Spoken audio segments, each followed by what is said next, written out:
what we need to do, what would be best, is if she would sit down with me for about an hour. On camera as well? On camera, where we could actually have a discussion. Like, I would like to ask her something, for example. I've been trying to puzzle this out. I saw a picture of her today that was a tweet. It was a tweet by one of her friends, and they said that the tweet was something like, "We're amusing ourselves watching the Twitter comments while waiting for the police investigation." Okay, and then there's a picture of Cathy holding a tablet, you know, looking shocked in a very pleased way, I think is the right way of. And you see, that's kind of what I'm worried about, is that she is shocked in a rather pleased way. Was this the police investigation into the threats to her? Presumably, it wasn't clear, but presumably. Yeah. But I think she removed those tweets. She did remove them, but it's hard to remove things from Twitter. Yeah. And so, but I've also been sitting here thinking, like, you know, people write me and they say, well, you must be, I'm writing you a letter of support, you must be receiving an overwhelming amount of hate mail, you know, keep up the good work. I don't receive any hate mail. I received like 5 pieces of hate mail in the last 15 months. I can't believe that that's the case. Very modest number. And they weren't particularly vitriolic. Yeah, they were criticisms, you know. So I don't get hate mail. Now, I don't know why, but I don't. But, you know, if the tables were turned, you know, and if I had done an interview and then 50,000 people had written critical comments about me in 2 days, ranging from like pretty severely critical to pretty damn vitriolic, I would be having a rough time of it, man. I'd be sitting there thinking, Jesus, you know, what the hell did I do? What did I do that was so deeply wrong that this was the result? But I don't know what Cathy's thinking. That does not seem to constitute her response so far. Well, you know, I hesitate to guess at it, but there's no evidence that that's her response. Yeah. You know, she said, oh, well, it was all in good fun. It was part of the game. Thank you for being a good sport. It's not a game for me. Viva feminism? Yeah, exactly. Viva feminism. We're really, and I mean, what my impression of the response to her interview is that virtually everyone watching it online, and I'm judging this response by the number of likes to dislikes and the comments, which are running about 80 to 1 against her, which is like 50 to 1 against you is not good. Yeah. Like 80 to 1 against you is really, really not good. Yeah. There's something wrong. And so, and these aren't trolls. These aren't my army of trolls. These 3 million people who've watched the video, or it's more than that actually, that's all sorts of people everywhere. Yeah. And they're not happy with the way the interview went. And that would crush me. Yeah. You know, and I think that's the right response to that. Is like when you receive overwhelming public criticism like that, the right response should be not glee at stirring up the hornet's nest, but careful reanalysis of what you did. That's hard. It's not as hard as the alternative, because if you're riding high and there's a correction coming and you keep forestalling it, the correction will get larger and larger and larger and larger, and finally, when it comes, you will not be able to tolerate it. And that's the situation I believe that she's in. The correction is coming.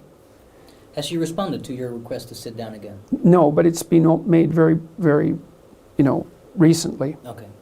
So I've had a colleague of hers contacted me and said that he would do what he could to put us in touch, and other people have, you know, been working behind the scenes, and I suggested it on Twitter, and, you know, I'm likely going to contact my press agents at Penguin and see if they want to contact her and ask. But because that's the right outcome. The right outcome is we had this bit of combat, let's say. It produced a scandal. Now we actually talk about it. Yeah. No tricks, just a conversation. And then everybody wins, right? Because I can admit whatever mistakes I made, she can admit whatever mistakes she made. We can drop the persona, Yeah. which is what she had. Yeah, It was an definitely. animus-possessed persona, technically speaking. She could drop that. We could actually have a discussion. Yeah.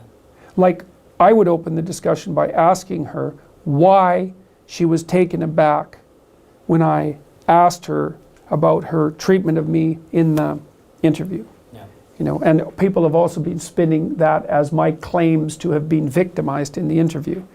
You know, so, which is another sign of how pathological the discourse has become. Yeah. Because pointing out what's happening and claiming some kind of victim status are by no means the same thing. Yeah. So what you're saying, that although it might look as a victory for you, and the attention it has It's not a generated, healthy victory. it's not a healthy victory. Right. And taking back to that, you said that it's actually a sign of the times where things could go really wrong for all of us really soon.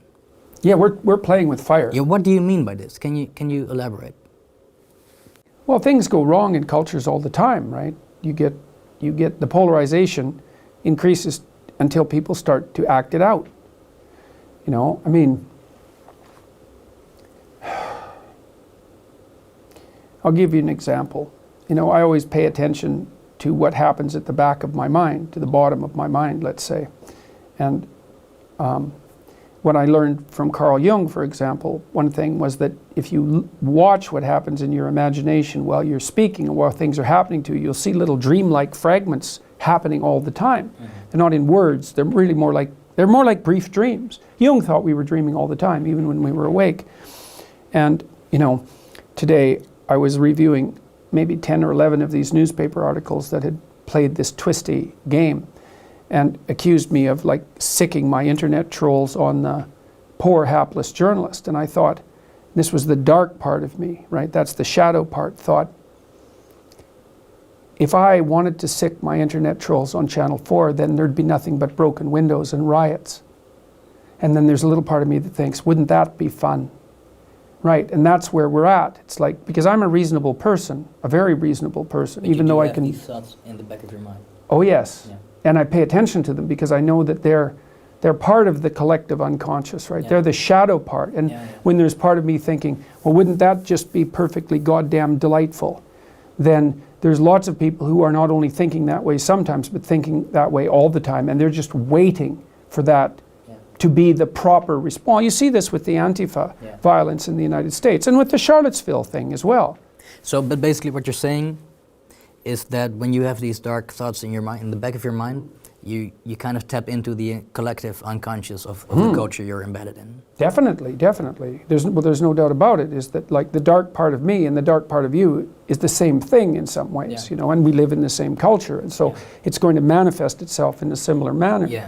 So you're saying the polarization that we're seeing right now, that we are speaking out, it's not, in the future we will act out that polarization. Well, if we keep accelerating it, Yeah. especially if we keep accelerating it with lies, Yeah. you know, and this whole Channel 4 rat's nest is like 90% lies, Yeah. maybe more. Yeah. And you know, a lot of it's ideologically motivated lies, but it doesn't matter. It's still lies. Like Cathy, as I said, there was virtually nothing she said in that interview that was actually coming from her, like a deep part of her, It was the all soul of her. All persona. It was all persona. It was all persona, and all use of words in a expedient manner as tools to Yeah. obtain, I think, probably status, dominant status, and reputation.